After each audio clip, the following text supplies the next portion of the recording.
Welcome. Thanks for being here tonight, and welcome to the debut of Brandi's Corner. What an incredibly momentous day today has been for our country and for women's representation. We have to thank the Win Again Academy for helping us host our event, which is how we have access to this really incredibly interactive platform.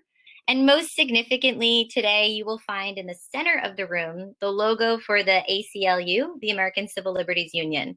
We are spotlighting our focus on the floor to the ACLU in response to the events that happened on January 6th.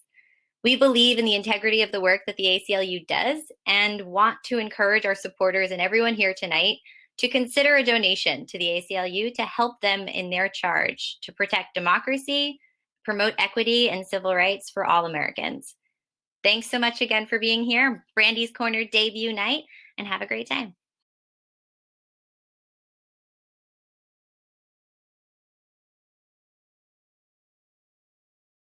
I think it is going to open up our eyes to who we are, who our team members are, and how we can better assist and communicate with those people. And I'm always up for a good chat.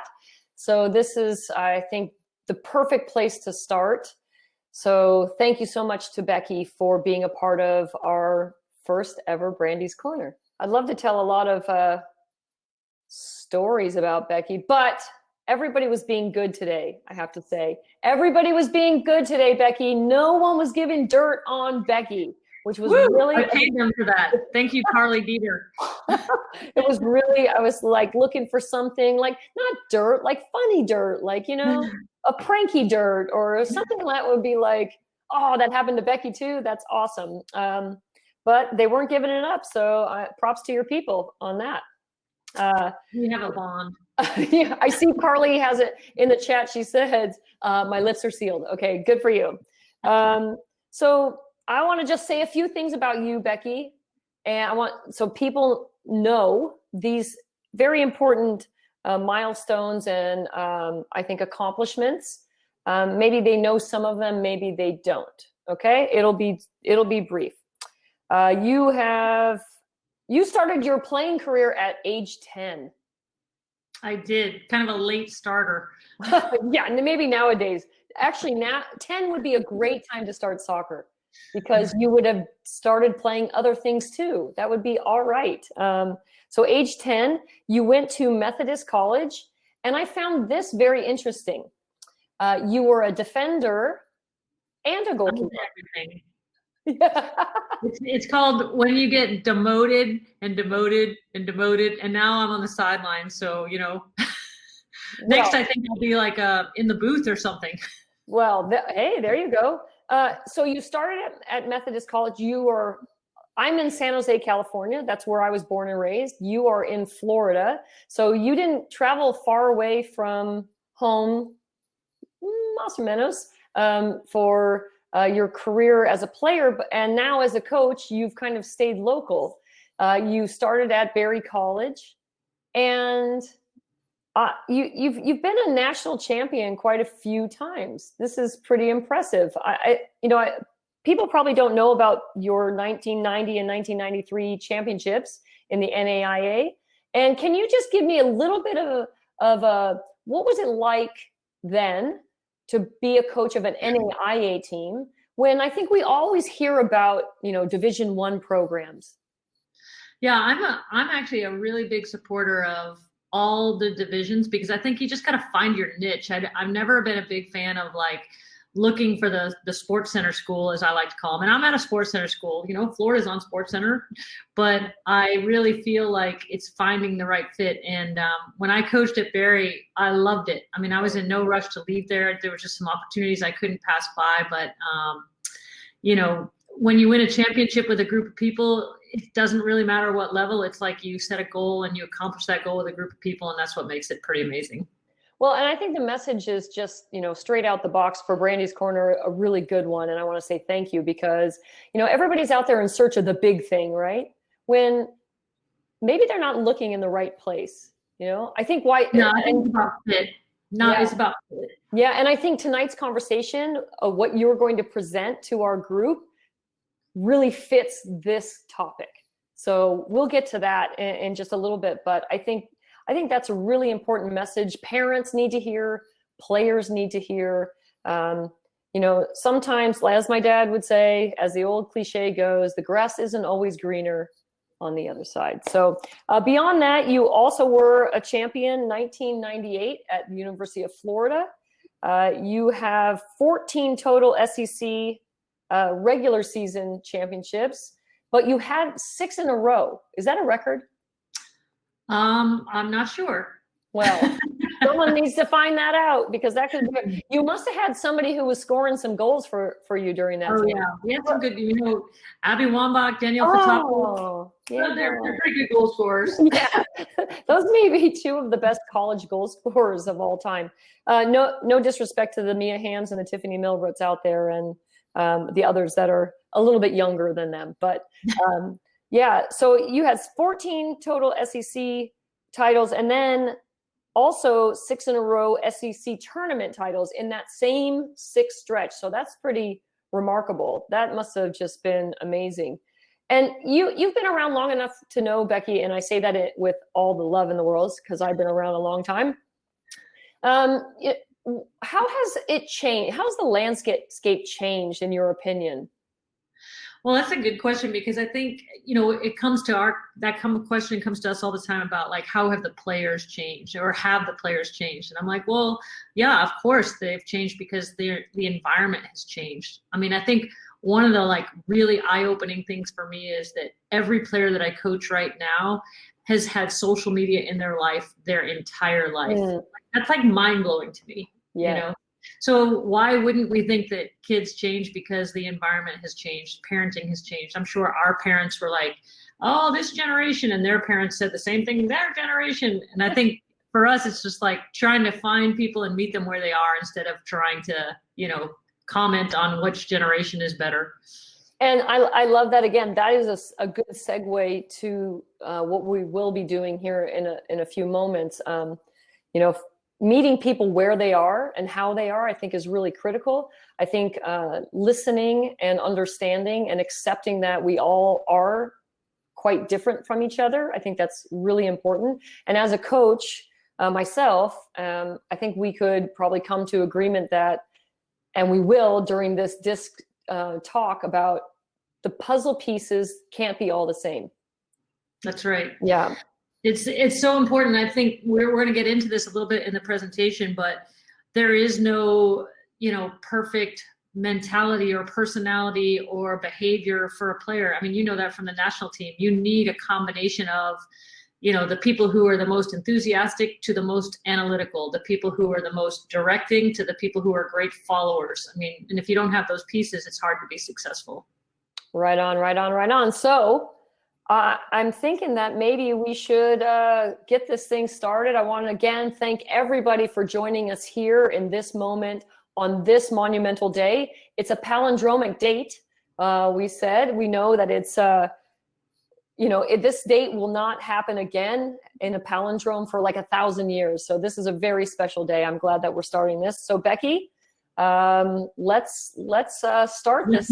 Go for it. All right.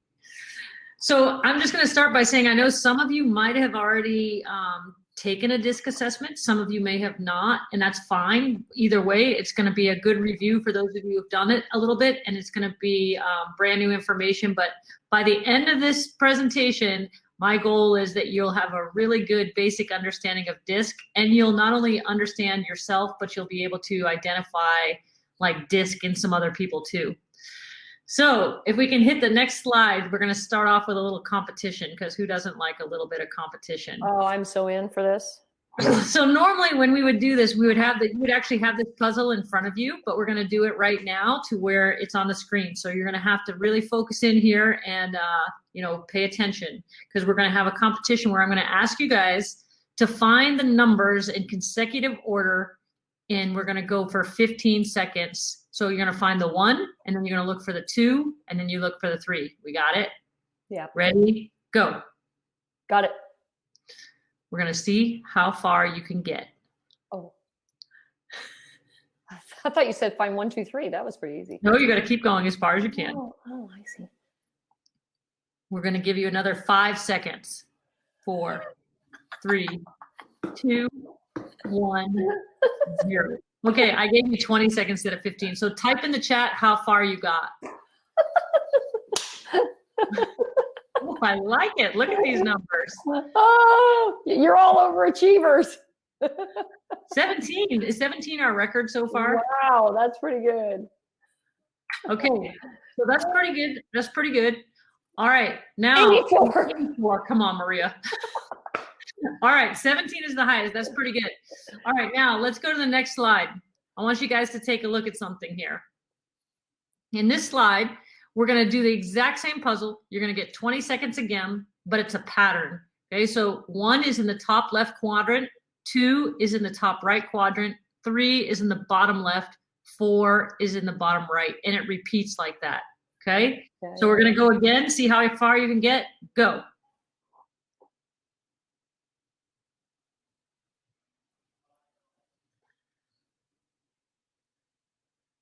Okay, we are halfway there, people. Halfway there.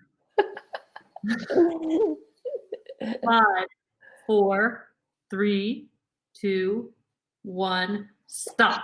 Type your answer in. Type your answer. Yes. Okay, so Brandi, my question to you is, did you get higher? I more than doubled my score. Okay, that's good, because I was going to say if you didn't, then you shouldn't admit that. Okay. I know, but I was laughing too, so that was interrupting my ability to see the numbers. So it looks like some people might have still had a low number, but it looks like everybody went higher. Is that Sue Ryan? 27? Sue Ryan, did you get 12 in each one? Sue Ryan.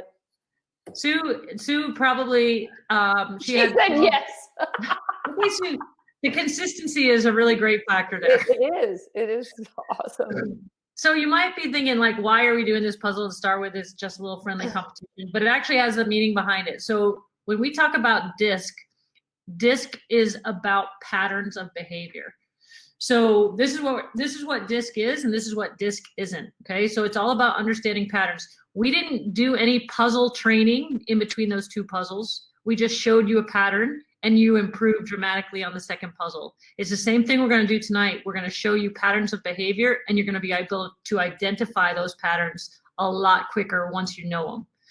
So the other thing about DiSC, it's about behavior and not about personality. You guys might have done something like Myers-Briggs or Strength Finders. Those are all really good things, but they're different in that DiSC is about behavior, and we can all choose our behavior in different situations. There's no right answer to a DiSC. When you take a DiSC assessment, there's no right answers. There's no great profile for a coach or an athlete. You're going to see we're going to need every single part of this DiSC profile in order to put a team together to be effective. So now that you kind of know what it is, let me tell you a little bit more. So we can go to the next slide.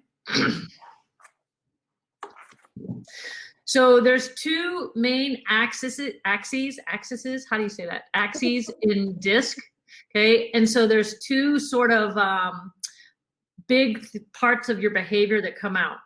So if you look at this as a top to bottom, so the top is the C's and the D's, and the bottom is the S and the I's. Okay, so we're going to talk about the priority of those two groups. If you are in the D's and the C's, your priority is the task at hand. If you are in the S or the I, your priority is the people. And it doesn't mean that D's and C's hate people or that S's and I's can't complete tasks. It just means when it comes down to making decisions about what's more important, D's and C's, the task is more important, and S's and I's, the people are more important. The second axis is about pace. And when we talk about pace, we're not talking about like speed on the field, but maybe the pace at which you process, sometimes the pace at which you move, the pace at which you think. And there's two axes. So the D's and the I's are very outgoing and fast paced, and the S's and the C's are a little bit more reserved and a little bit slower paced. So a good example of this, I have an assistant coach. I'm on the fast pace, the right-hand side for me, and he's on the opposite side. And we'll walk to our dining hall, and I swear to God, like I start walking, and by like halfway there, he's like 20 yards behind me. And I'll like even try to slow my pace, but like he's from Hawaii, like that's just his pace, like he just moves slowly. But I think you see it even more in when you talk to someone, and there's people that need to have a little bit of time to process, and there's people that'll give you an answer right away. It's not that one is better or worse, because when the people answer right away, maybe they're not having the most thought out answer. But obviously, like there's situations like in soccer where quick thinking helps. So it's, again, this is where it comes down to where you need both. Okay, so pace and priority are the two things that we're talking about here. All right, next slide, please. So this is going to talk, this guy is Robert Rome. He's a pretty funny guy. He's going to talk about how pace manifests itself in people's actions. All of us are wired with a certain way that we do life. Our people, if you stand next to them and listen real carefully, you'll hear their motor. It sounds like this. That's just the way they're wired. If you listen to a person who's more reserved, their motor sounds like this.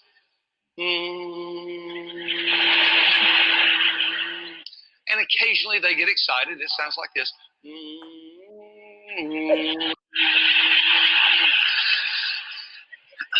Now, until I understood that, I always had difficulty dealing with people who are more reserved. My attitude towards them was, come on, get fired up. What's wrong with you? And they looked at me like, what are you on? So I know I've had that experience a little bit. You know what, you look in locker rooms when you let people listen to their own music. This is a really good indicator of that. So you have some people who have their headphones on, and if you could hear their headphones, it's like super like low key, like getting them ready music. And then there's the people who are having the dance party in their own head or in their headphones. And so again, it's just about the pace side of things. So we're going to start by talking about the Ds. So if we can look at the next slide, like a D is a person who really takes charge and kind of is directing people. So I tried to find images from our teams in the past and current of people who are demonstrating that type of behavior. So this is somebody sort of letting us know what's happening next. And this next video is going to kind of describe the Ds. So what I want you to do is, as you listen to these videos, see how like strongly you identify with each of these. So if we're going to listen to the D first, you may listen to this and think, oh yeah, that's totally me. Or you may listen to that and like, that's totally the opposite of me. So let's start with the Ds and see where you land.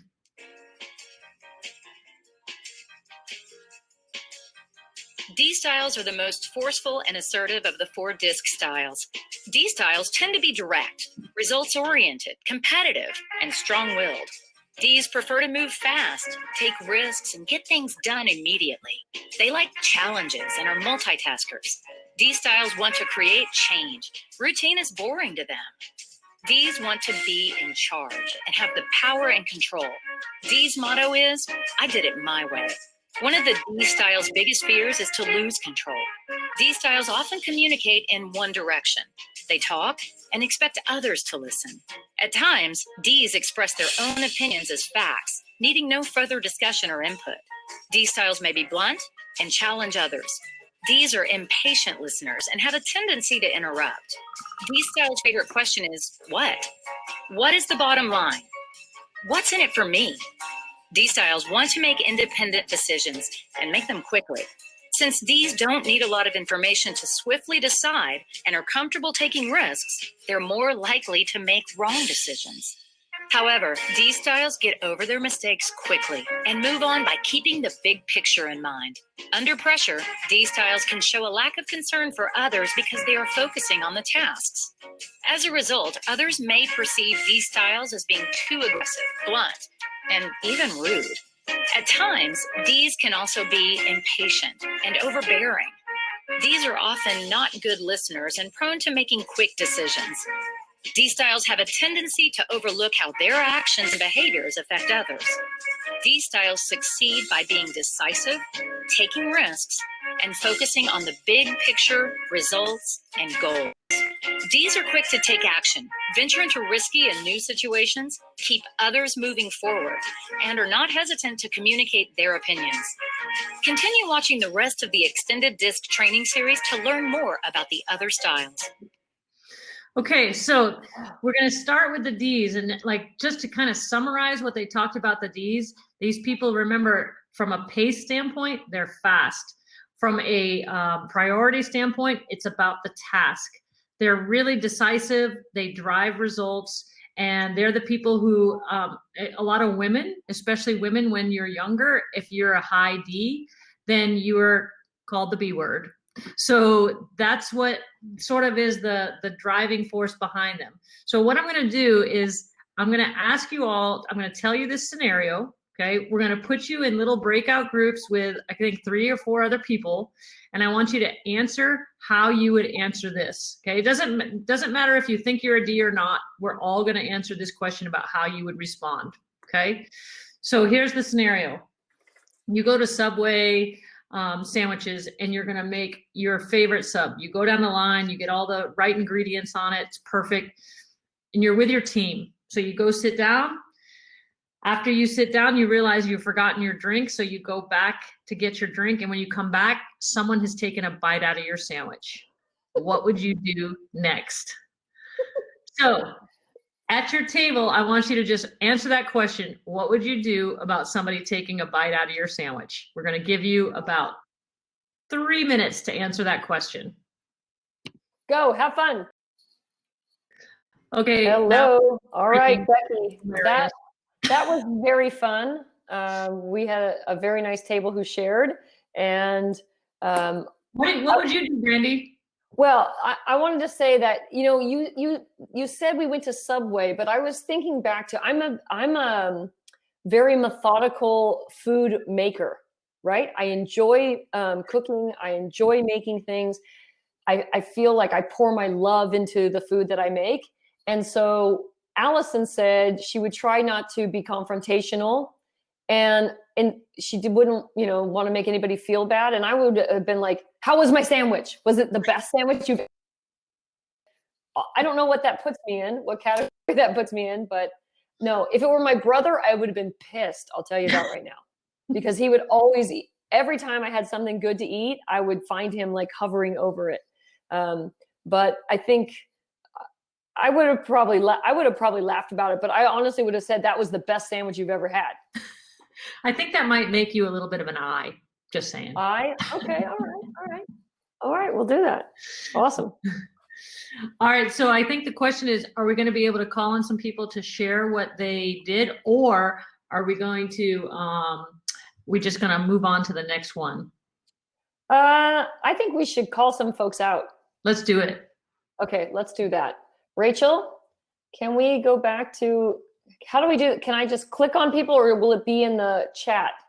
Here's what we can do. If you want to share something from your table or your feedback, yes, shout in the general chat, and I will be able to pull you up on screen if you are comfortable. So we'll pull up your video and you can share some feedback from our table. And if we don't call on you and you'd like to, there are a couple more rounds of this, and we'll be able to.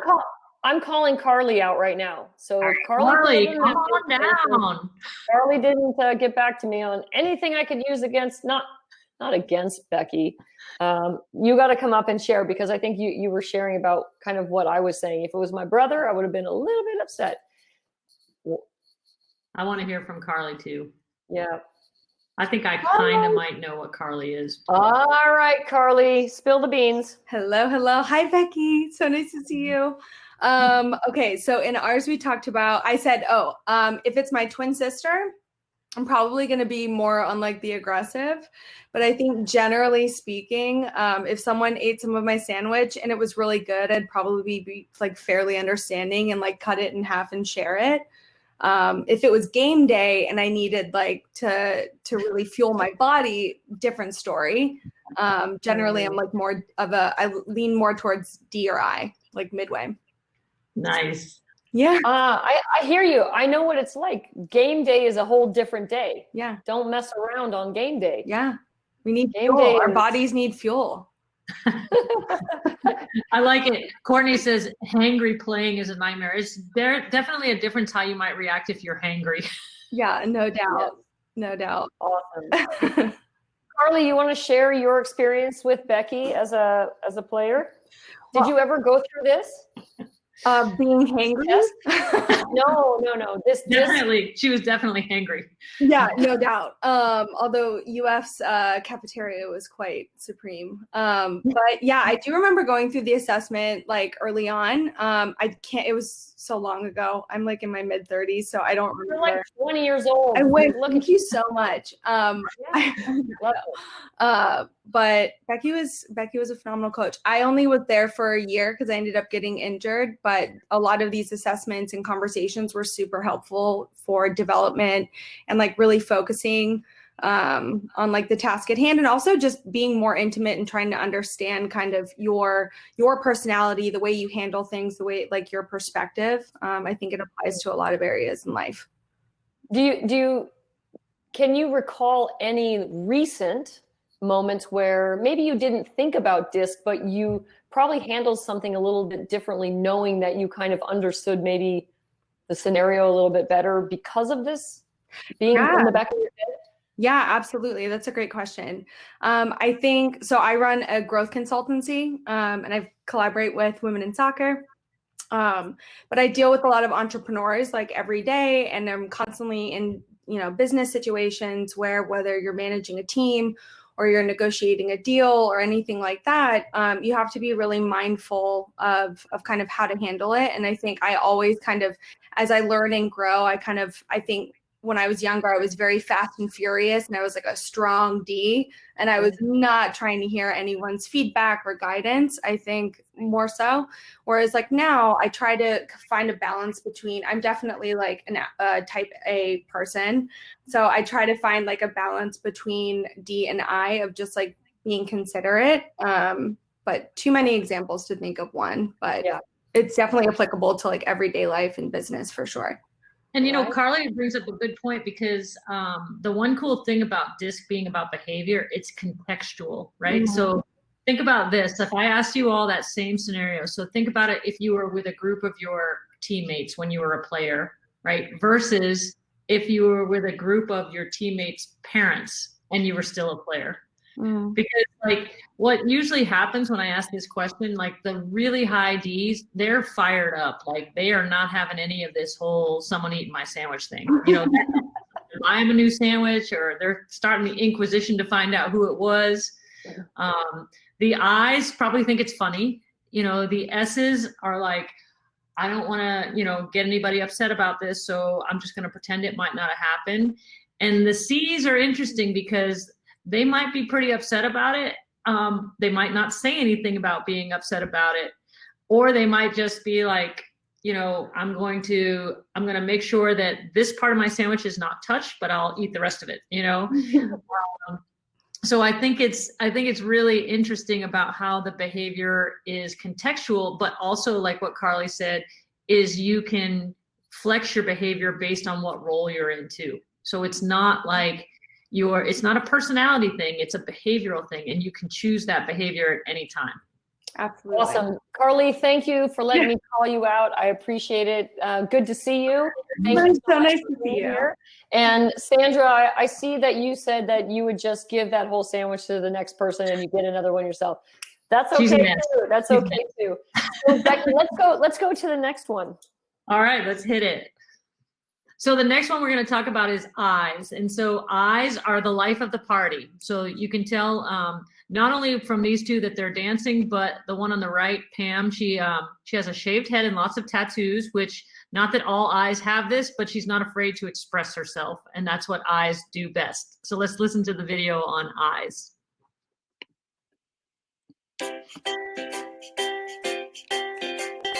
Eye styles are outgoing, energetic, social, talkative, and enjoy being the center of attention.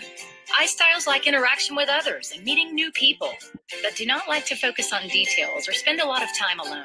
I styles are seen as very friendly, enthusiastic, and animated. I's are optimistic, positive, and good at influencing others. Social acceptance is very important for I styles. They like to be liked and fear social rejection. I's motto is, I am a nice person and should like me. I styles communicate in a way that inspires and promotes their messages. They talk a lot, but not about details. I styles will avoid unpleasant subjects and may not always be direct. And I's favorite question is who? Who is going to be at the meeting? Who's in this with me? I styles decision making is relatively fast. I's are typically not interested in a lot of detail and supporting information. I styles decisions are often based on intuition, emotions, and are optimistic about the outcomes of their decisions. I's keep others in mind when making decisions because they prefer to make popular and favorable choices. Under pressure, I styles can appear disorganized because they focus so much on people and being accepted that they may overlook details and tasks. I styles can also be seen as overly talkative and emotional. I's may overpromise because they are so optimistic and eager to be liked. I's may be perceived as somewhat careless, impulsive, and lacking follow-up. I styles succeed by being positive, energetic, and enthusiastic.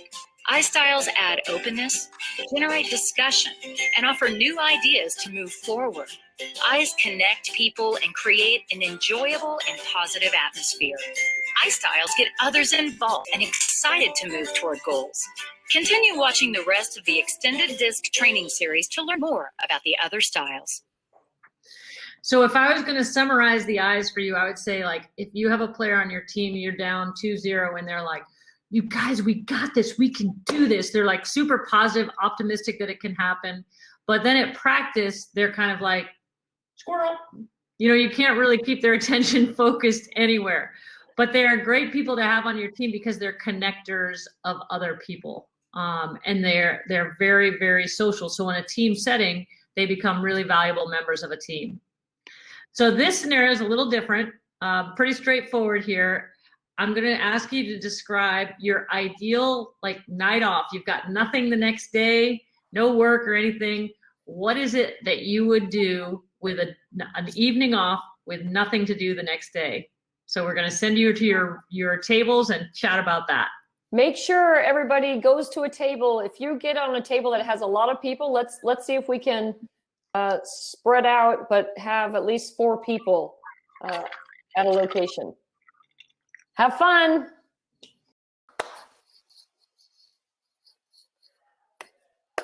Rachel, can you hear me? Becky, we had dance parties and we had cool nights at home. Like we had, like, for sure the ones who were like, I am getting out of my house. Forget about this. I'm going wild. And sorry to throw you out there, Carrie, but she said she's going to shake what her mama gave her. Well, clearly a high I there, because we should have probably said pre-COVID as a precursor to that question. But what I was telling my group is that the highest I's, their evening, like especially if you ask college kids this, they'll be like, well, it would start where we'd have some friends over at the apartment, and then, we'd have some drinks and stuff, and then we'd go to a club, and then after the club, we'd go to a bigger party, and like it just escalates, like more people, more music, louder things, more activities, like the eyes get really jazzed by all that stuff. Yeah. And I think in my group also, if you want to share, it can be my group or anybody else's, you can send the chat, we'll pull you up. But in my group, it was, I have really long, hard work days, and to not look at my phone for a night would be like a dance party, right? It's like, that is my jam. So, some people craving that kind of like, I got to just chill out, and others like, Pip was funny. She said she would gather her crew and drink the night away. So. Well, and the funny thing is, like the lower eyes, like they're gonna be like, well, a great night for me would be my pajamas and Netflix. by myself, no one else. And there's nothing wrong with any of those, like that's the beauty of it. There's nothing wrong with any of those, but I think it definitely speaks to that. I was going to tell you this example. We had these two players on our team that played in really close proximity to one another. One was a 9, one was a 10. So they had to have a good relationship. And the 10 was a super high I, and the 9 was a super high D. And so they come into my office, and the high D says, I don't think she can play in that spot with me. And I'm like, why? And she goes, well, she won't defend at all. And I was like, so, how have you influenced her into defending? Like, what have you encouraged her? And she's like, why do I need to influence her? Like, that's her job. So this is like very D behavior. Like, it's her job. She should know how to do it. And I said, well, how about like just giving her like a little pat on the back when she does do something good defensively? And she's like, all right, whatever. Like you could tell she thought it was the stupidest thing ever. So the next day we were out playing, and the high I like does something really minor, like maybe checks her shoulders and like pinches people in or something, like nothing big deal. But the high D was like, hey, like, great job, way to defend. So then the high I was like, oh, like I'm gonna do that more, And so it just like the motivation of the D is like the task is she needs to defend. The motivation of the I is like, hey, give me a little positive feedback for that, and I'll do that all day. So it's different. Excellent. Hey, I want Shannon Noble to get called out. Shannon, Rach, can we get Shannon Noble into the here? I liked her comment in the chat. Hey there, Shannon. I like your comment. You want to share it and explain it? I said that I wanted to go out to dinner in a restaurant with my friends where I didn't have to load the dishwasher after. So you're the responsible one in the household. It's just me, so. Well, there you go. So when you have to do you do everything. Backbone of this household. Yeah, you do everything. No wonder. I get it. Shannon, let me ask you this. If you did share an apartment with somebody, are you the responsible one? Yes. You're the S. She's the S. That's awesome. She's a perfect segue into our next one. Wonderful. Thank you, Shannon. Thank you. Oh, Sue Ryan. She says the answer is different based on your age, okay? So I just want to say, Sue Ryan, you are an I. And you're going to be an I when you're 80. You were an I when you were 13. Because I've seen you dance. And that was like last year. We are going to get to Sue Ryan. All right, Becky, take this one. Okay, so this picture for me is like the perfect S. So let me just give you a little context for this picture. These are two of our goalkeepers. The goalkeeper in the blue headband is a senior, and she is supporting the freshman who's just made her first start and got her first shutout and is threatening her job. So like, this is like the most beautiful example of S behavior in the fact that she is so supportive of someone who she's technically competing with in terms of position, but that's just her natural response is to be supportive. That's what the S stands for, is supportive. So let's listen to the video.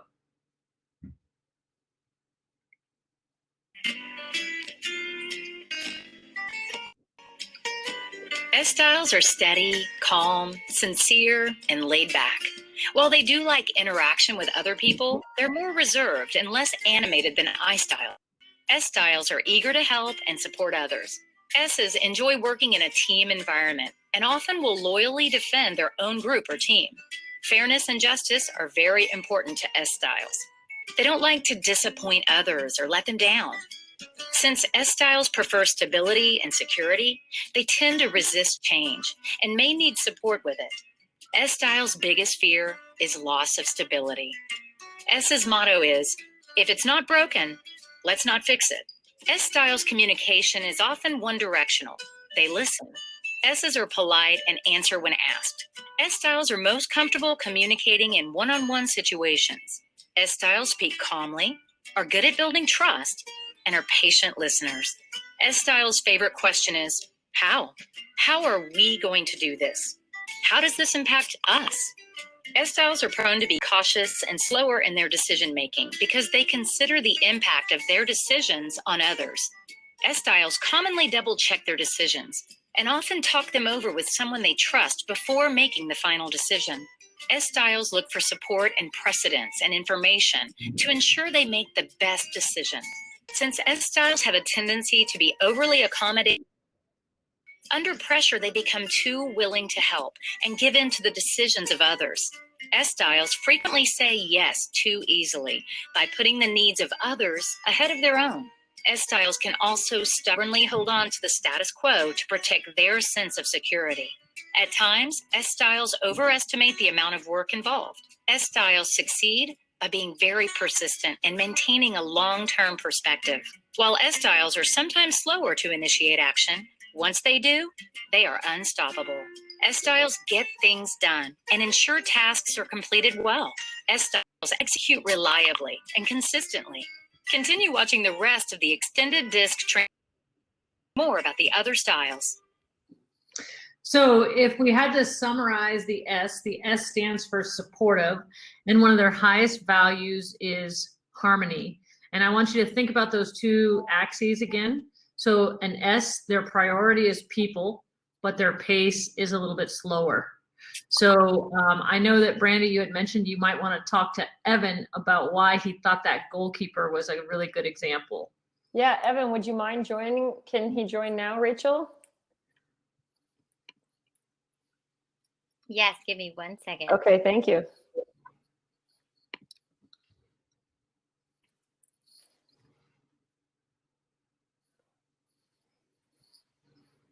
Hey, Evan. Can you hear me? Yes. Oh, look at you! Look, that is like you got gamer mode going right now. I know. I've got the gamer headset on, so I love it. How are you? Thank goodness my 14-year-old son's not in here. He'd be like, dude, that is so awesome. And he'd be like, Mom, when can I get that? So I saw your comment right away. You immediately commented on the picture. Mm-hmm. Yeah. Share.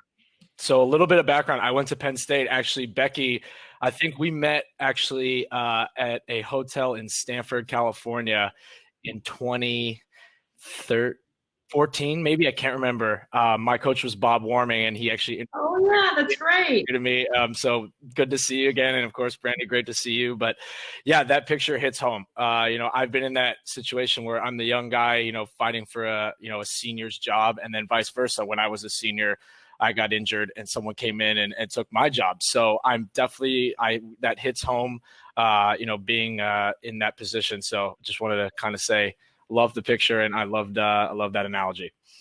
Awesome. Thank you so much, Evan. Yeah.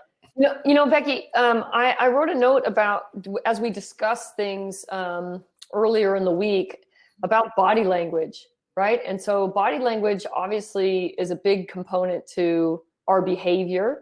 And is there a correlation between our body language and where we fall in DiSC? Yeah, I think that you're going to find Ds having the most difficult time, like controlling their body language, and sometimes Cs as well, although Cs aren't as reactive because their pace is a little bit slower. And Is are going to have body language that's usually like in a positive way, right? But I think that the issue for Ds with the body language is they're focused on the task, and like, let's say they're frustrated with somebody. It's going to be really hard for them to not express that frustration because the task is what's important, and they don't really care about that. An S could have those same frustration feelings, but they're not going to show that because they are able to create that harmony, and that would not create harmony. Got it. So I think it's really interesting to think about it from that perspective, because what you actually see from people without them saying anything might help you identify what they are. Right. All right. Let's get to this scenario. Okay. So this is kind of a good one because your best friend breaks up with their significant other. So now, again, we're talking like a little bit of a college age population. So this is your best friend. He or she has just found out that, the relationship they thought was going to be the one is over. What would you do? Now, wait, I want to put this in the older category too. What would you do? Okay. Yes. You can either one. Yeah. Either one. Let's do this. I can hardly wait.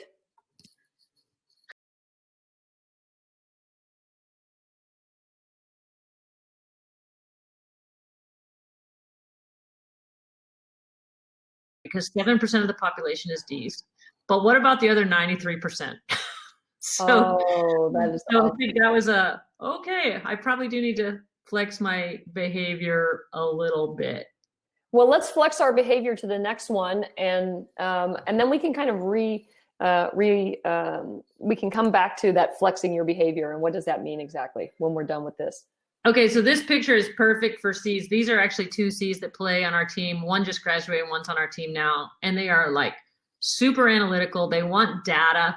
They always want to see statistics because that's just the way their mind thinks. So the girl on the right is an engineer. The girl on the left, she has already like a master's degree and she's still playing for us, like super analytical, super bright. So let's listen to what the C's say.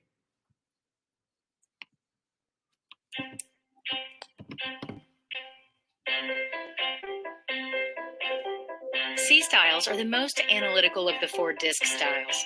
C's can be perfectionist, detail-oriented, and focused on facts, information, and proofs. C styles are comfortable working alone and are the most reserved of the 4 styles. C styles are logical, systematic, cautious, and methodical. C's focus on working with the existing circumstances to ensure high quality of product or service. C styles' biggest fear is criticism of their work. C's make sure that everything works the way it should. C's motto is, if we don't have time to do it right, do we have time to do it over again? C styles prefer written communication and to include extensive facts and details. They tend not to share their own opinions unless they know the subject matter well. C styles' favorite question is, why? Why does it work this way? Why is this step necessary in the process? C styles are focused on making correct decisions and avoiding mistakes. As a result, their decision making is exact and accurate. However, this can slow down their decision making. C styles can overanalyze issues and require a lot of information. Under pressure, C styles can be overly critical of others. They have a tendency to be so focused on the details that they often find small mistakes and errors. C styles' attention to detail and correctness may be seen as nitpicky by other styles, but C styles expect even more of themselves. C's can be very self-critical. Under pressure, C styles continue to gather more information to guide their decision and actions, further slowing down progress. C styles succeed by systematically focusing their efforts on the task at hand. They are not easily distracted and are focused on producing high. C styles approach tasks and projects well prepared. Frequently, C styles become very knowledgeable and skilled, even experts in their field. Continue watching the rest of the extended DiSC training series to learn more about the other styles. So the thing I can tell you about these in terms of the axis, so a C is on the slower pace, but they are on the task priority. So C's are sometimes misunderstood too, and I'll give you a really good example of that. We had a player on our team that's a professional player now. She's a really high C, and we meet with every player on our team every week. So I had her in my group one week, and I said to her, I said, so what's the most important thing we should be talking about? And she sat there and she didn't say anything. And I'm like, I wonder if she heard my question, because as an I felt the need to re-ask it or give her some suggestions for what we might be talking about.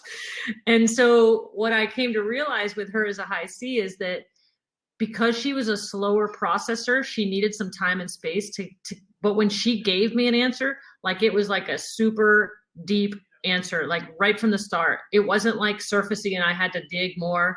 It was okay, we just jumped right into it.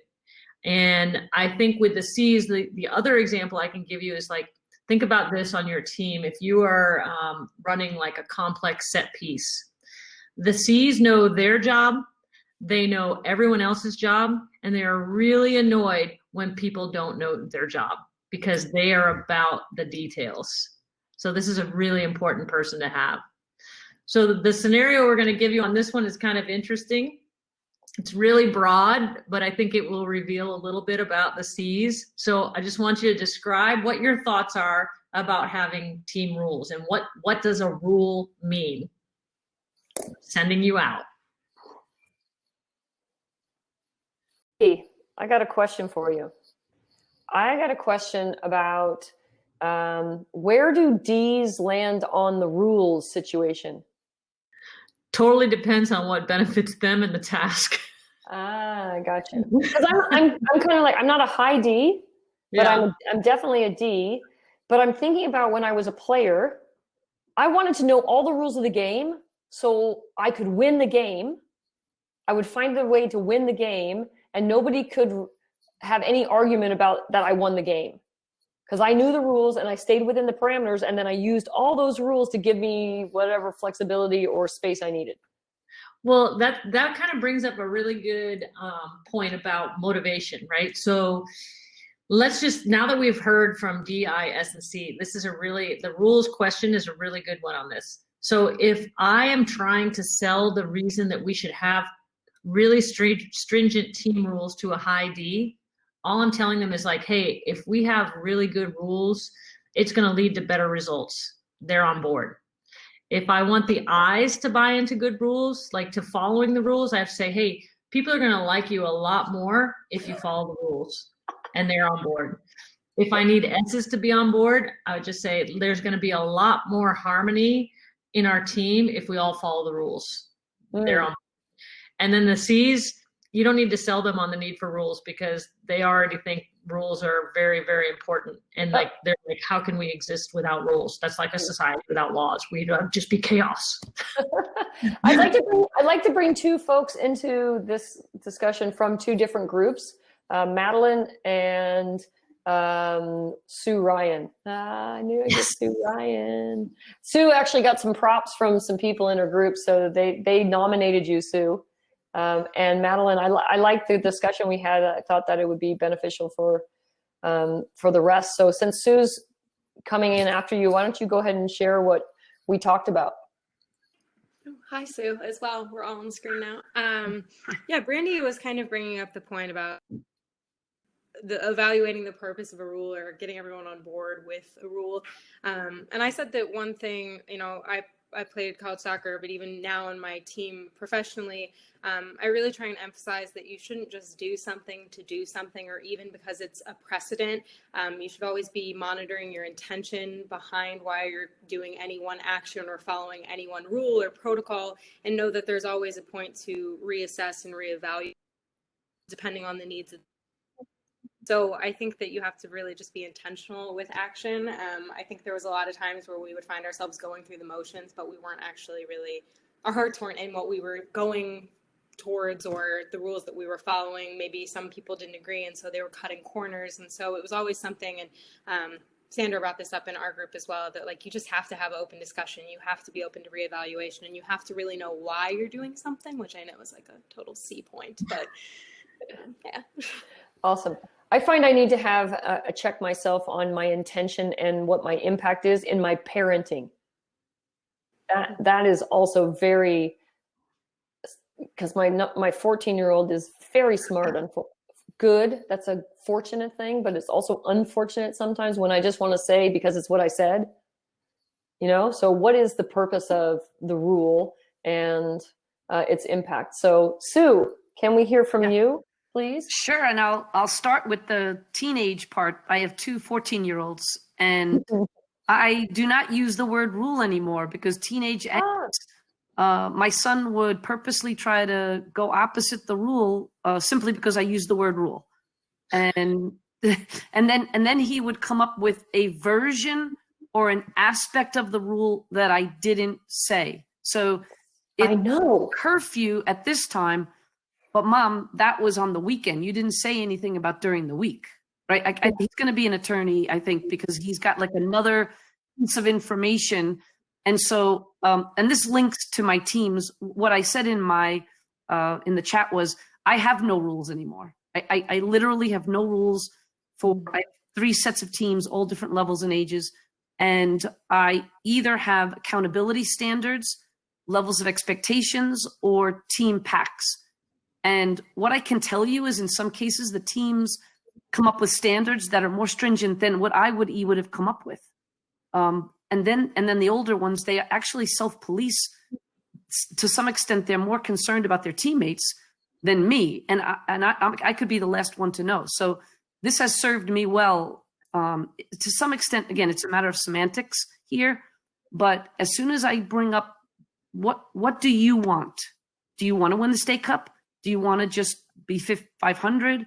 Right? It starts to put the conversation into, well, then we have to train twice a week. Or when we're here, people have to do X, Y, and Z. So I think players are different 5 years ago and 10 years ago from when I coached. And I will say that I think they hold computers in their hand. They have a lot of information and they know and can access things. So getting buy-in and engaging them in this process was really important to me. And I've had success rather than a list of rules.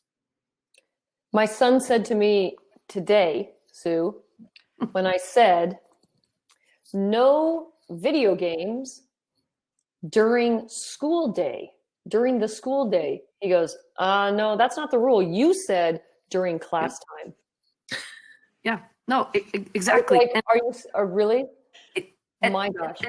And this is, I'm sure this is something that could be brought up with the different letters. When a rule is broken, my experience has been that has caused more trauma than the actual rule that was broken. The fallout of the team being divided, picking sides. So that was the other pieces. I could not have a rule if I didn't enforce it. Then it's the wild, wild west. But actually enforcing them with the appropriate, what would be perceived as the appropriate punishment or something was taken away, that was worse than the actual breaking of the rule. So that was the other piece, is if you make rules, I feel like you have to enforce them. There can't be a lot of wiggle rule. And that was actually one of the reasons, the impetus behind me changing the structure. I actually find that to be really fascinating, and has been working for me too with my teams, talking about individual and team accountability and going over, who are you responsible to? And I feel like they've all of a sudden just blossomed in this way, like being able to use their voice to share and remind and to care for each other has been phenomenal. It's just been really wonderful. And it could be age related, that they're 14-year-old girls. I'm not sure my 14-year-old son would find it the same way. He might, but it's been a great exercise for them. Yeah. And for coaching women, that's important to me. That I'm not just the lesson of, I'm not teaching them just to follow what I say because I'm the adult or because I'm the coach, right? So me teaching them to follow the path that they believe and help create that path was an important aspect of the learning and the lesson as well. Awesome. Thank you both very much. Appreciate that. That's very insightful. So Beck's giving you big snaps. I am. And I think that we could probably have another Brandi's Corner on accountability and standards and all that. Okay. You're in, Becky. You're in. We're doing it. It'll be soon. I'm going to write that down right now. Well, and it's true because it's such a big topic, like managing behavior on your team is such a big topic. You could probably have multiple Brandi's Corners on that. But I do think that, when you're thinking back to DiSC, like the kids on your team that are the rule followers are generally going to be higher in C than the kids who are always trying to push that envelope. And, people evolve. There's some kids, I think I was a huge rule follower when I was really young. And as I got a little older and a little wilder hair, then I got to be a little bit more independent in my thinking. So again, it's just behavior at this point. I want to show you all a video that sort of summarizes the four. And it's kind of funny. It goes back to our guy, Robert Rome, talking a little bit about the expectations about being on time. Here we go. This will be a fun one. Expectations regarding being on time. I've had people say this right here, help them create better harmony than any other two. You ready? The D's. Is easy on self, but hard on others. If a D is late to a meeting, hey, cut me some slack. You ought to be glad I came. If you're late to a meeting, load the gun. The I's, I love it, is easy on self and easy on others. Hey, I'm glad you came. I'm late. You're late. Let's go get a cup of coffee. What do you say? I didn't even want to come to the meeting, honestly. Look at the S. This one's powerful. You S's, oh, I love you. It's hard on self, but easy on others. Boy, and S, you don't have to be hard on them. They're hard on themselves. They'll do what's right. But if you mess up, hey, they're very forgiving, very forgiving. And C's, see if you can figure this one out. You got it, don't you? It's hard on self and hard on others. They're there on time. They expect you to be on time. Don't be late. This is my favorite part right here. He says to you, I'll be there in the morning at 8 o'clock. They'll be there 7:30, ready to go at 7:45. Start at 8, right on the dot. If a high I says I'll be there in the morning at 8 o'clock, you know what that means? Nothing. I think that's so true because, you know, like it's so hilarious. Like when I have meetings with players, or if I'm, you know, even coming out to practice and things like that, there are some kids who are habitually early. They're always going to be early. And there's some people who are like skating right in, right at the time that is supposed to be there, you know, and it's so true about how different behavioral styles in the DiSC follow that to a T. And again, it just goes back down to a little bit about motivation, pace, priority, all the things that we've sort of talked about tonight. And I think now that you've kind of heard each letter, what I want you guys to think about is, and this is a really, it's a little bit of a deep thought, but it's so true. Like if you look at each of these letters, their biggest strength can sometimes become also their biggest weakness. So what I would ask you to think about is, we're going to ask you at this point to go into tables where all the D's get together, all the I's get together, all the S's, all the C's. And I want you to think about the strengths and the potential weaknesses or opportunities for growth of all the D's. So the D's, you're talking only about the D. What are the biggest strengths of the D's on a team? What are the places where they might have some blind spots? And then you're doing that with the I's, S's, and the C's. Awesome. All right, y'all. This is where you got to look at the table where it's labeled on the table. Right. Quick shout out and say, I had so much fun. And So I much think fun. Dahlia was like a phenomenal encourager of all the conversation that just happened at that D table. So Dahlia, I just wanted to give you a shout out, but otherwise I will go back away. Awesome.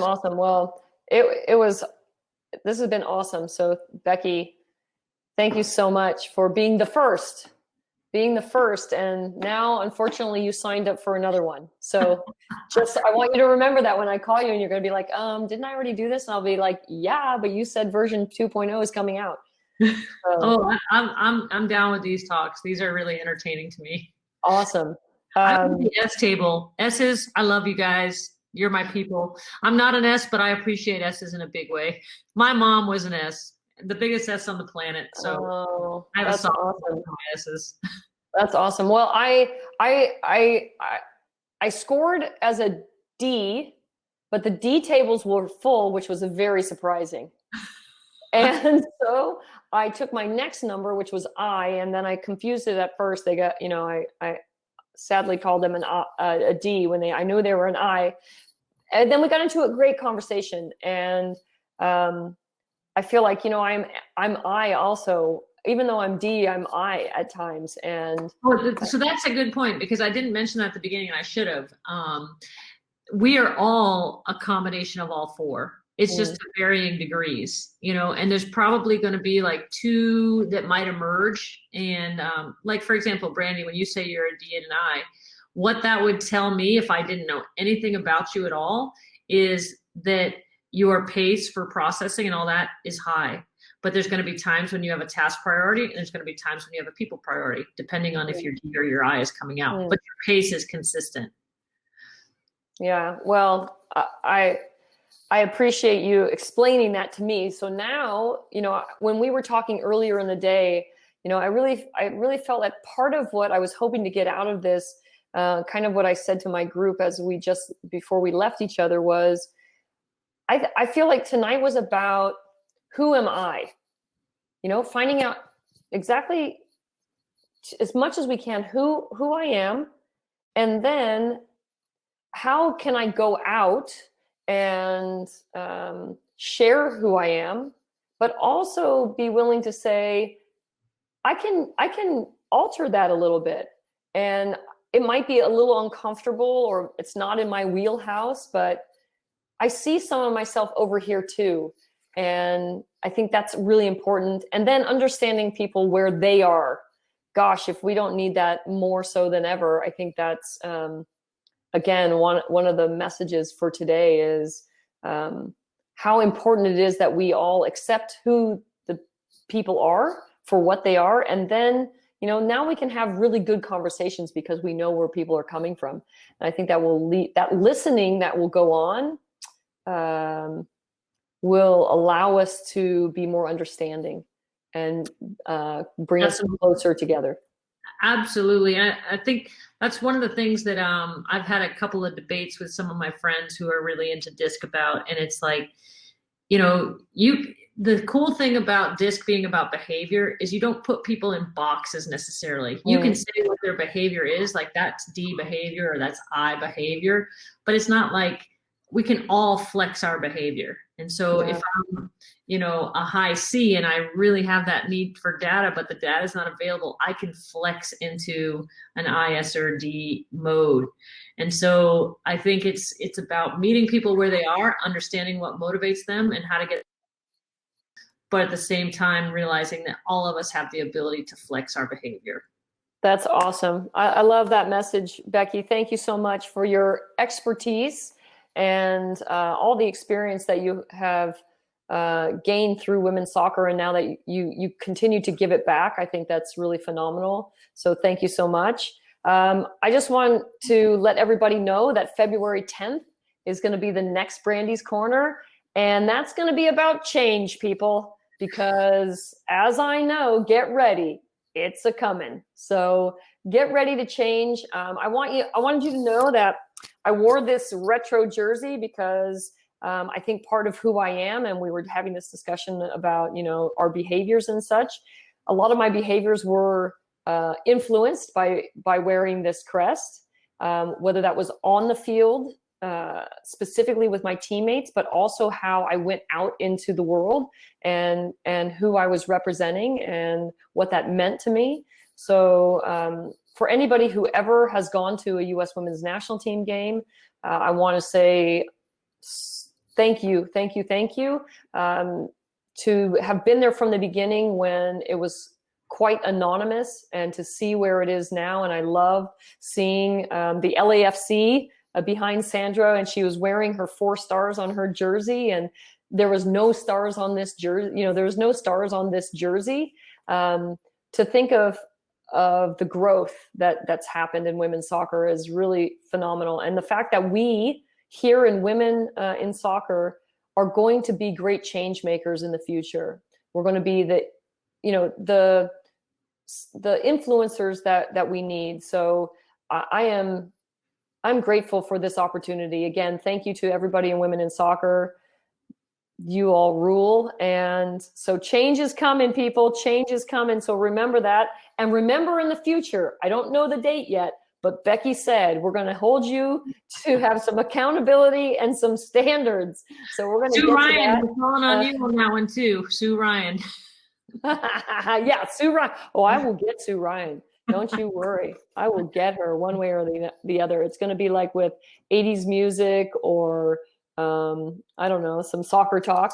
We'll see. But she's going to come. Brandi, you know that I'm also a DJ. What's that? I'm also a DJ, so if you need music. Oh, you are so in. You're down for my backyard party. Also, hey, and by the way, Maria asked, isn't Brandi still regarded the best left back of all time? Maria, why do you think that the nationals team, they're always like, when you ask any national team coach or any pro coach what position they need, it's always left back. Look at the boys she left. Wow, that's quite a compliment. So I'm going to say, I want to give a shout out. I'm going to start a shout out. So if I want everybody who's here tonight to think about who you're going to shout out to next Brandi's Corner, I'm going to shout out to this group. Yeah. It's hard to see because my lighting is not great. It's Brooklyn City FC. They're huge supporters of women in soccer. And I want to tell them thank you very much for supporting this platform and for supporting everybody who comes here. If you're ever feeling like you need some support, I made you this coaster. Remember this. You got this. You got this. Don't forget that. You got a lot of people who love and support you and who are on your team, and go out there and be brave. That's, I think it's important. That's it. That's all I got. I love it. Look at this. I'm going to put 6 and a heart. Oh, that's awesome. Becky, hey, stay safe. I hope that your kids continue to be on the field and get the time in. Out here in California, we don't get, we have 0 time on the field with our college team. So, remind your kids how fortunate they are. I'm sure they know that, but can't hurt to remind them. Yeah, absolutely. So everybody that's come tonight, please bring a friend next Brandi's Corner. Again, that's February 10th. And if you have something that you'd love to chat about, send it to us. Get on the platform, share it with us. We'll find ways to get it into the conversation, because what's important to you is important to us. All right. Now you know what I got to go and do, people. I'm 25 minutes away from my soccer practice, so I got to go. Peace out.